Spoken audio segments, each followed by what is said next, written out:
Hi there, I'm Dr. Moss David Posner, and this is the third in a series of Organized Stalking Survival, so part 3. Rick Pinheiro, who usually is with me, had to leave early, unfortunately, and he regrets that, I'm sure. But we want to go ahead and make sure that we have a tape out for you folks so that you know we didn't forget you. By way of information, tonight we did have a meeting, and this is what we usually do every 2 weeks or 4 weeks, depending, is to get a tape out the same night that we have a meeting of the local targeted individuals groups. And there are a couple of things I want to tell you, but let me give you a little bit of background about the Organized Stalking Survival or Targeted Individual group that met this evening. We had 3 additional people come down in a carpool from the East Bay area who have been targets, and each one of their stories is another nightmare story, and each one of them is very credible. Now, my colleague Rick and I are very good at picking up on perps, and these people were not perps. They're the real deal. And the meeting went very well. They were just happy to be here for the hour and a half or 2 that they were here. As I look back, I wish we had spent more time with them, but unfortunately we couldn't. We're lucky to have my professional taping man, Nitesh Patel, who has dropped everything and even postponed for an hour his bowling game so that he could tape this for all you folks this evening. And I want to tell you a little bit about the things we talked about in this meeting.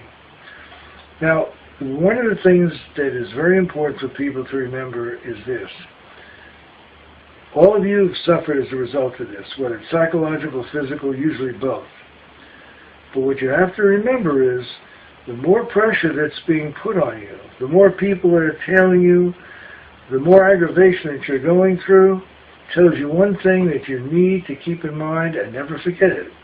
And that is, these people are scared to death of you. Otherwise, they wouldn't be spending the time and the money to do all this to you. You're very important to them. I know that doesn't make you feel very flattered, but it's very true. They are spending a lot to keep this thing alive. Now, you might say, why are they doing this? They're doing this because of 2 reasons. The major reason is they are practicing finding out the ins and outs of mind control on groups and individuals so that they can keep who's ever left in this country under some sort of control. Now, I probably couldn't find a better audience that would appreciate that statement without thinking I was paranoid or weird than you folks, because you've seen paranoid and weird technology, and this is no surprise. But that's what this is all about. Other cases, there are local police, FBI, and so forth, who have enough clout that they can pull resources to harass an individual that may have crossed them. But they're all part of the same club of misfits. They're all part of the same clown club. So just understand it from that point of view. You have more strength in being alive, in being able to watch this tape, and being able to understand what's being said and being able to act on it. You have more going for you than these clowns have going for them. Because if they were in a similar position you are now, I'd love to see how long they'd last. I don't think they'd last very long. Think about that for a moment. I saw an interview between a guy who trains the Rangers, Army Rangers. And it was a documentary on TV. And the interview was asking, why do some people endure the survival training and other people drop out? Has it to do with physical endurance or training, intelligence? He said, it doesn't have to do with any of those things. He said, what it has to do with is attitude. If people can convince themselves that they can endure, and they keep talking to themselves, they call it self-talk. Come on, you can do it. Come on, you can do it. It makes all the difference in the world. I could say a lot more about that, and I will in the future.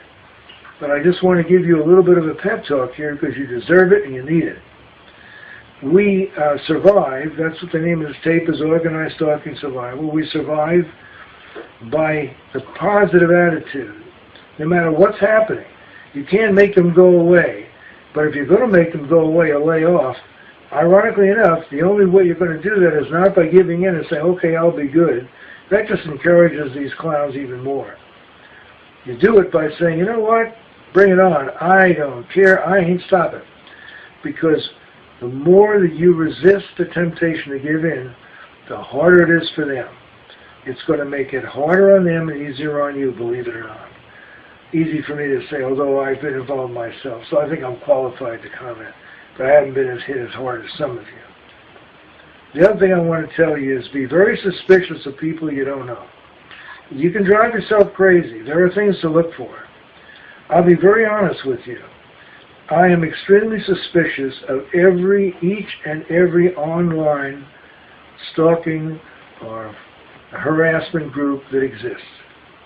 And I'm suspicious of them for the following reasons. One, years ago, when I first got involved with these groups, the moment I started to raise pointed questions, somehow the group leader or leaders found some excuse for forcing me out of the group. I've seen variants of this most recently. That's why I left the last group I was with. What better place to keep track of the victims and know exactly what they're doing? What better way to program them to be than to be the systems operator for an online group? That's where they get their information, and that's where they program you. The other thing about these online groups, they are very good at letting all kinds of garbage information in. You see these discussion threads. If you weren't schizophrenic before you started to read them, you will after, because they talk about everything under the sun and so forth, and it only aggravates the disorganization of the thinking of the people who are in the group. Third thing is, what they should be doing is showing you how to survive, not just, oh, that's a terrible thing. Well, you might try that shield, and I don't know about that. Well, what do you think? Nonsense. They should be giving you an online manual, how to survive government harassment. And we're getting together something like that for you guys. The important thing is, do not give in. Develop a routine every day, however crazy it may sound. Go to bed at the same time. If you can't close your eyes and you don't fall asleep, get up, get a glass of warm milk, go back to bed. If you don't fall asleep in 30 minutes, get up again. In other words, follow routine. Even if you can't force yourself to do something during it, but follow a routine. Next, take notes on everything. Take notes on everything, write everything down. Carry a smartphone. If somebody gives you a hard time, you're not sure, just hold it up, punch the thing, and see what happens. Because one thing these people are scared to death about is exposure. And there are other techniques as well. There's just so much that we could go into. We don't have time to do it all. If you have any question, you can write to us. I'm Dr. Moss David Posen. Leave comments here on organized stalking survival. And I will be more than happy to answer any questions or comments you may have. So, good night, God bless, and don't give in to evil.